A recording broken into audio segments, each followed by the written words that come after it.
ഓണത്തിൻ്റെ ദിവസം നമുക്ക് ഇൻസ്റ്റൻ്റായി തയ്യാറാക്കാൻ പറ്റുന്ന ഒരു കടുമാങ്ങ അച്ചാറിൻ്റെ റെസിപ്പിയാണ് ഇന്ന് കാണിക്കാൻ പോകുന്നത്.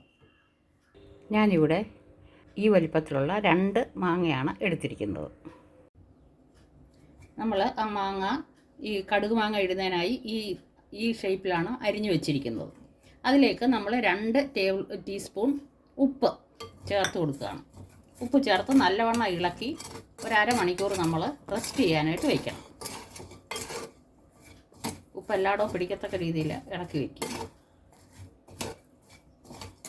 ഇനി നമുക്കിത് അടച്ചു വയ്ക്കാം. അരമണിക്കൂർ കഴിഞ്ഞിട്ട് എടുക്കാം. അരമണിക്കൂർ കഴിഞ്ഞിട്ടുണ്ട്.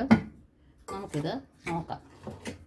അരമണിക്കൂർ ആയപ്പോഴത്തേക്ക് അടിയിലായിട്ട് ഒരു കുറച്ച് മാങ്ങയിൽ നിന്നിറങ്ങിയ കുറച്ച് വെള്ളം വന്നിട്ടുണ്ട്. ഇതിലേക്ക് ഞാനിവിടെ വെച്ചിരിക്കുന്നത് 5 ടീസ്പൂൺ മുളക് പൊടിയാണ്, കാശ്മീരി ചില്ലി പൗഡറാണ്, 1/4 ടീസ്പൂൺ ഉലുവായും 1/4 ടീസ്പൂൺ കായവുമാണ്. ഇത് ചെറുതായിട്ട് നമുക്കൊന്ന് ചൂടാക്കി എടുക്കാം. നമ്മളിത് ജസ്റ്റ് ഒന്ന് ഇളക്കി ചെറുതായിട്ടൊന്ന് ചൂടാക്കുക. ചൂടാക്കിയ മുളക് പൊടിയും ഉലുവാപ്പൊടിയും കായപ്പൊടിയും അത് ഇതിലേക്ക് ഇടുക.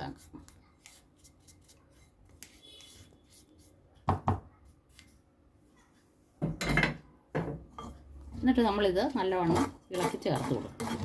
ഇൻസ്റ്റൻ്റായുള്ള ഒരു കടുമാങ്ങ അച്ചാറാണിത്. ഓണത്തിൻ്റെ അന്ന് രാവിലെ ആയാലും നമുക്കിടാൻ പറ്റിയ ഒരു അച്ചാറാണ്. എല്ലാ കഷ്ണങ്ങളിലും നല്ലവണ്ണം പിടിച്ചിട്ടുണ്ട്. ഇനി നമുക്കിതിലേക്ക് കടുക് താളിച്ചിടാം. കടുക് വറുത്തിടാനായി നമ്മൾ അല്പം നല്ലെണ്ണ ഈ പാനിലേക്ക് ഒഴിക്കുകയാണ്.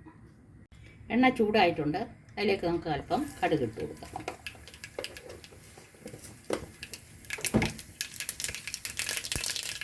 അതിലേക്ക് 2 വറ്റൽമുളക് നെടുകെ കീറിയിട്ട് ഇപ്പോൾ ആയിട്ടുണ്ട്. നമുക്ക് മാങ്ങയിലേക്ക് ഒഴിച്ചു കൊടുക്കാം. ചൂടോടുകൂടി തന്നെ നമ്മൾ ഇതിലേക്ക് ഒഴിച്ചു കൊടുക്കുക.